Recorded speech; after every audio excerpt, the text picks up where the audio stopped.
Being an artist is somewhat like being a gardener.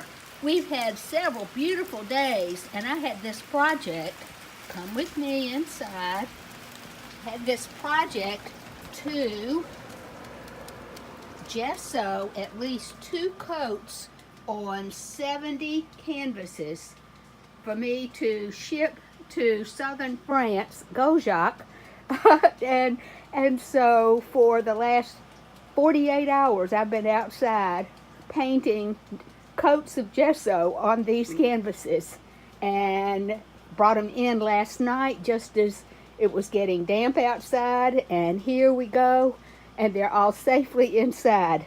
So if you're an artist, remember to plan your projects according to the weather.